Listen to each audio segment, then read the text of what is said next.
Hey, what's going on? It is time for another episode of Reggie's Expressions. And this episode is the series, not a series, season finale. I am currently at the end of series six, season six, that is. This one was a little truncated from last year. I took an extended absence and I was gone for the latter part of the year, and I started up um, again in January. So a lot has changed, and I've had some amazing fun when it comes to uh, what I've learned, and really I've had an opportunity to kind of think about what I was going through during that time frame, and I've spoken bits and pieces about it, but I can, say for the most part, I needed that breakaway because I was learning how to be a business owner. And with that being said, I was doing spending a lot of my time gaining customers and not really able to make time to be, to do podcasting. And for a long time, I didn't want the two to mix. I didn't want podcasting to take over, you know, I wanted to keep it separate. Podcasting is podcasting, life, whatever, and then business would be business. And the place I would do that would be through my notary group that I have. But unfortunately, it doesn't always work that way.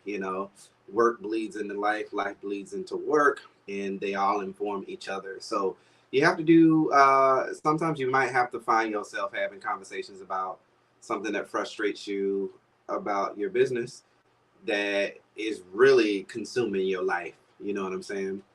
But, like most things, you have the beginning of the year to kind of go back and renegotiate and look over how you have done things in the past and what worked and what didn't work. And a lot of what happened last year, I was just really in a phase of, trying to do the same thing over and over again, thinking it was going to be different. So when I came into 2023, I said to myself, you're going to have an open mind about how to come up with solutions. You're going to have an open mind about not feeling like you have to know everything and, cave to some of the pressures that you put on yourself, so you don't have that burnout, so you don't have that, sense of sadness because you're not, onboarding customers or whatever. And, I've also learned that I need to give myself a little bit more grace than I have in the past when it comes to, you know, the business side. I've never had a business before. I don't have to. Um, I don't have to have.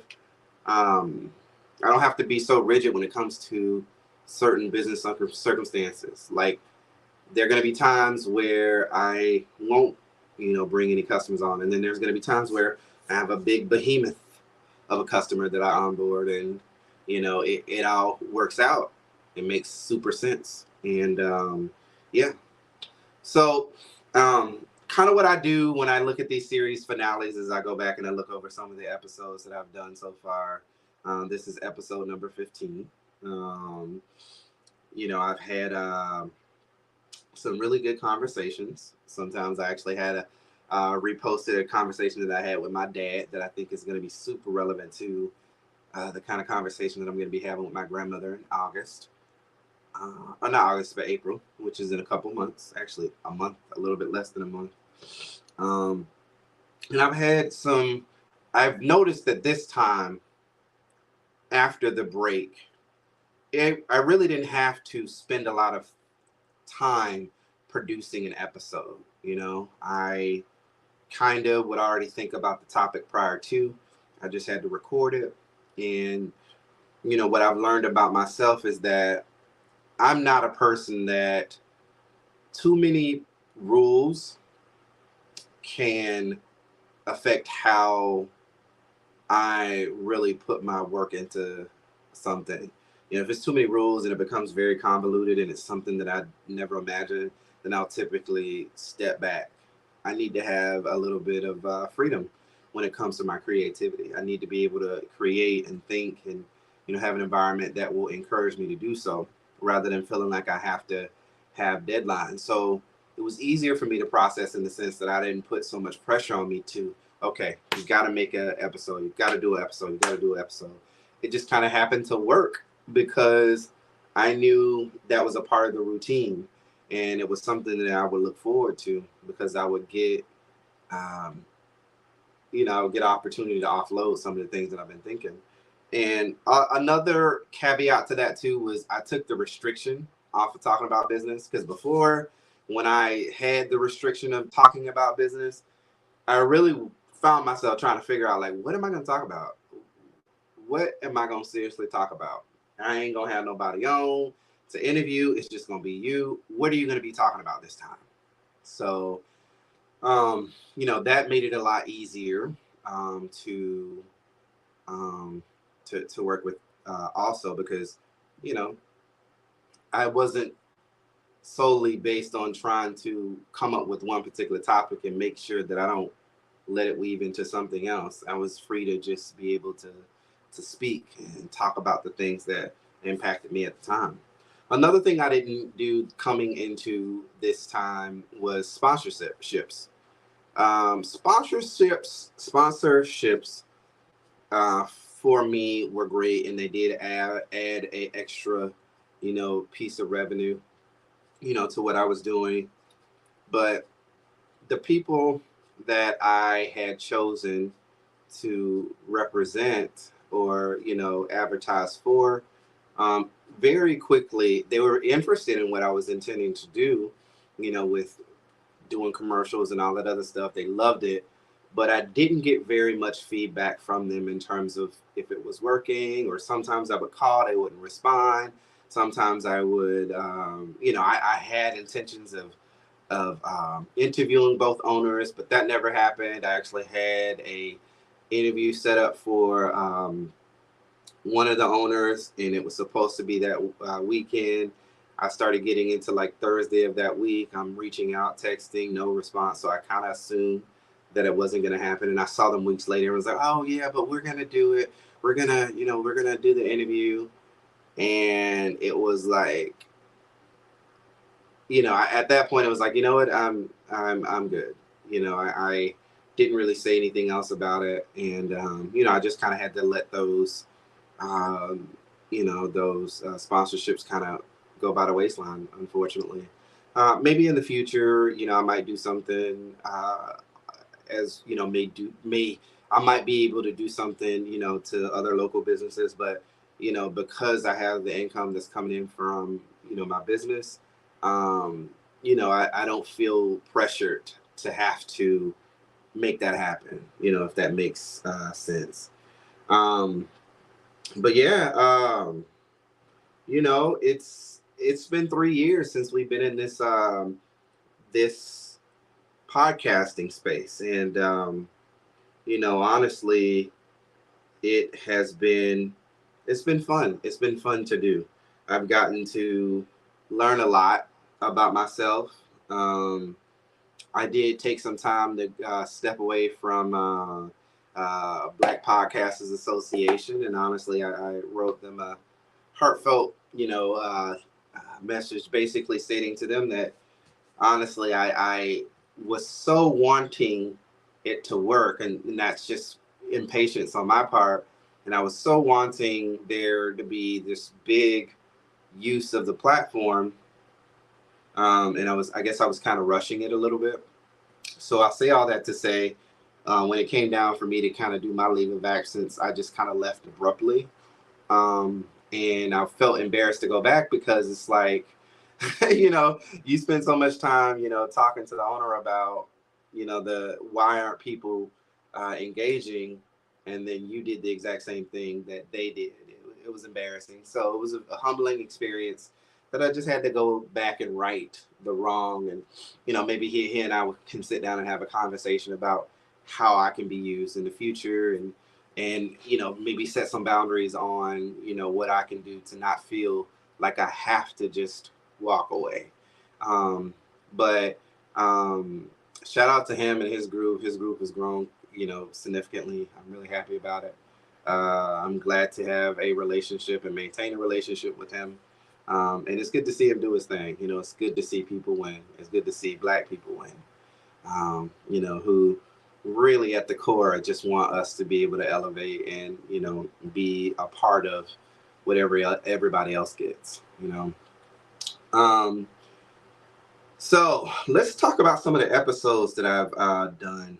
Um, One of my most successful episodes was the Chopping It Up episode. That particular episode, I was discussing. Let's see here.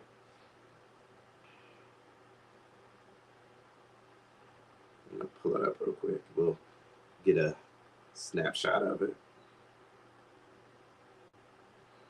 Let's see.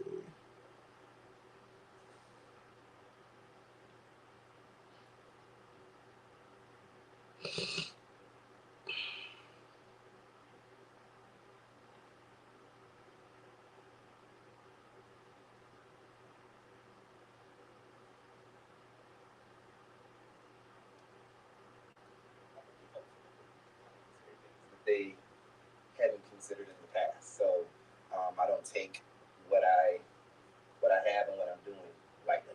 Okay. So as you guys can see, I have my Reggie's mobile notary, which I am getting new shirts. Shout out to the homie who actually made my new logo. Really quickly, realize is to be experienced towards how I feel about God in the Bible, and I've said this before on here. I don't look at the Bible as source material to base how people should act and be in this world. So that one was my most successful one. That one was off the heels of the Tyree Nichols situation where he was killed by 5 black. There were more than these 5 black men that they focused on, but they had just arrested 5 black officers, for killing him, and how they quickly lost their jobs and was dealt with legally, and how I think they're still in jail if I'm not mistaken. There was a white person that was also a part of the assault on Tyree Nichols, who's unfortunately passed on. It was really me just trying to reel and find understand, like, the fact that this is still happening. I mean, I know it hasn't stopped. It has continued, and if not gotten worse, significantly. The fact that we're dealing with it on a grander scale, and some of the conversations that were being had to take our eyes off the prize was that racism doesn't exist. See, they were black people, and we need to talk about black on black crime and all this other stuff, and things that really didn't add any value to the story. Also, that same week, we had the conversation between Van Lathan and Emmanuel Aiko. I found myself on the side of Van Lathan simply because I do feel like Emmanuel Aiko panders a lot, unfortunately, to white people. And it does seem duplicitous, and it does seem like he is trying to, creep on the come up and do whatever he can to, get more visibility and fame. It just didn't seem genuine or real. And I was just really trying to, decipher through, what my thoughts were on that. And it seems like you guys have liked it. So, yeah, because it's become one of my most successful episodes since the since the season 6 series began. So, what else do we have here?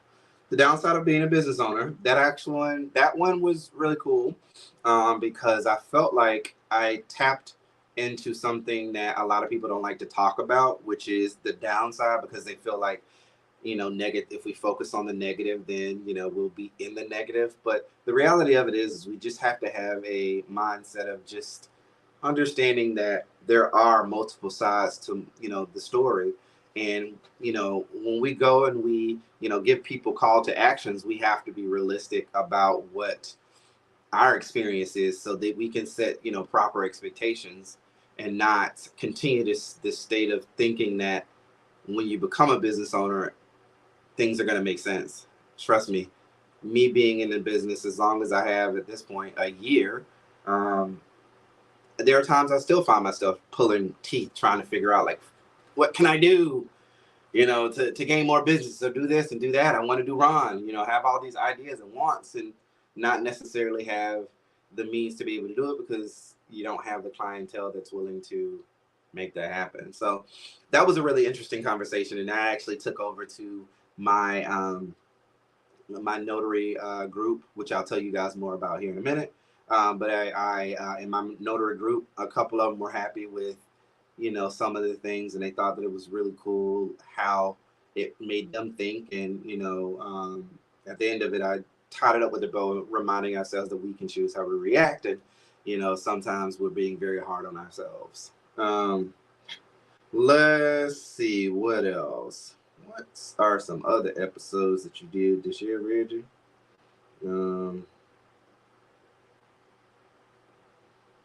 Let's see.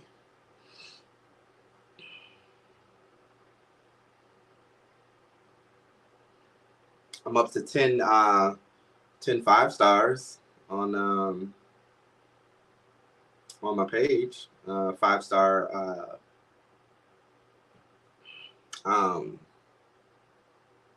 5-star comments. So thank you for that. You guys really love the wedding stories too.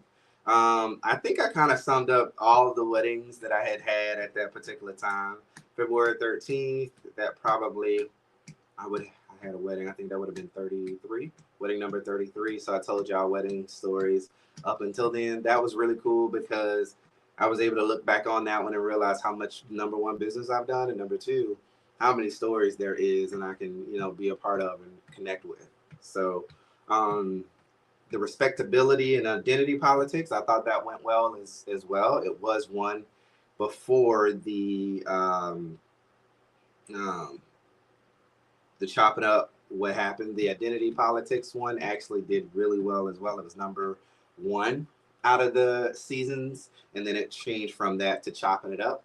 And the respectability politics, I think it hit home because a lot of people were realizing like how much they dabble in the respectability politics and how sometimes it isn't always fair. So these conversations are really, meant to kind of invoke conversation, not necessarily, there to judge or make anybody feel judged. It's just, in order for us to really kind of have a good,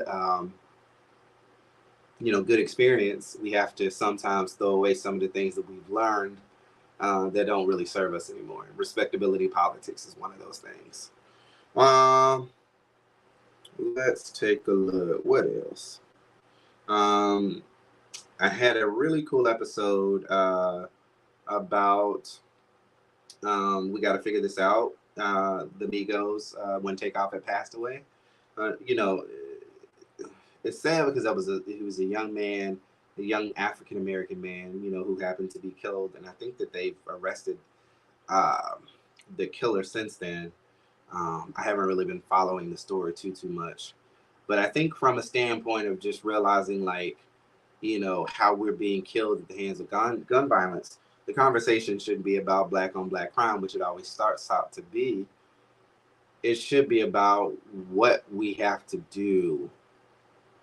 How much, the idea of, getting to a level of fame and starting to, that you're starting to change a little bit and, realizing that, things, are there's a different level of visibility that comes with that, being an artist. And, sometimes you do have to be concerned about your safety and making sure that, unfortunately you can't do the things that you used to once you become a certain superstar. And it was just really sad. And it tapped into the same memory that I felt when Aaliyah died. You realized her potential and how much she didn't get to do. And it was the same for that gentleman too. How much we didn't get to do. And I just wanted to go on record and make sure I tell everybody that this is not a black-white thing. This is not something that we need to be talking about. Black lives need to matter to black lives. No, none of that. This isn't a Black Lives Matter issue. This is a gun issue. Mostly because the country doesn't want to give up the rights of the gun, and NRA has so much hold on quite a few, government officials that their lobbying is very strong. So I just wanted to go on record to just express my thoughts and how I felt about it, and how I was starting to get bothered by some of the narratives that I was hearing, which it becomes a black on black crime thing.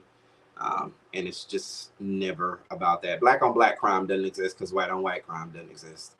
And Asian crime don't exist, because we know that crime is based on proximity. Okay? We're going to rob and kill based on the proximity of where we are, not whether they're white or black. You know what I'm saying? I'm not saying that crimes don't exist, but it is rare. So the percentage when it comes to white on white crime is very similar, if not higher, than what it would be for black on black and Chinese on Chinese. But you don't hear that anecdote being thrown out there until it has something to do with black folks. So I just kind of wanted to throw my hat on into that conversation and make sure that I put the distinction out there and doing that. But honestly, I felt like I've gotten a lot of growth. You know what I'm saying? I was able to manage a lot more. The second half of this season, just really finishing and doing all the episodes, because I had about 8 or 9 that I had to complete. It felt really good. It didn't feel like I had to rush to make something, or I just needed to put something out there. It really was just me, in my element and being as creative as I could be without there being, stakes, that caused that to happen. I feel like I was able to reach a lot of people. My growth has grown over time. I'm loving the fact that people are consistently going in and downloading the episodes. Sometimes I do still get lost in the numbers, but it's positivity. It seems like it's resonating in a way that I never expected, which made me want to do more in terms of doing. It made me want to do more in terms of making sure that I put content out there. I added the whole element of actually doing the YouTube video, StreamYard video, so you guys can get the video element. And if you wanted to watch that, you could. It's been a lot more interactive and easy to produce, just simply because of the pressure that I took off of myself. I was having this thought earlier today, and unfortunately this is the last episode of the season, but the Candy, SWV and Escape show. I'm a reality TV person. I love watching Real Housewives of Atlanta. I enjoy watching that show. I don't watch any other reality TV with the exception of HGTV, which we know reality TV isn't really reality TV because things are scripted and it's the way it's set up and so on and so forth. But I started watching the SWV thing, and to be honest, watching it, as much as I love Escape and as much as I love SWV, the downside of it is you can tell that things were bursting at the seams very early on. And the frustrating part is, the idea that we have to sometimes get along to get along. And that's just not the way. Like, Candy was talking about, the year of yes, it was her year of yes. But then I was thinking about that as a concept. The idea behind the year of yes is supposed to have, these more, to take out the idea of living in your head and being,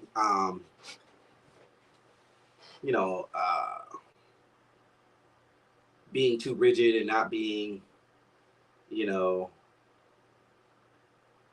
but whatever the reason is that people decide to do a year of yes. To me, I don't think that it's feasible. I don't think it's logical, because there are some things you gonna have to say no to, right? Obviously within reason. But what I don't get is, you can have the idea and do,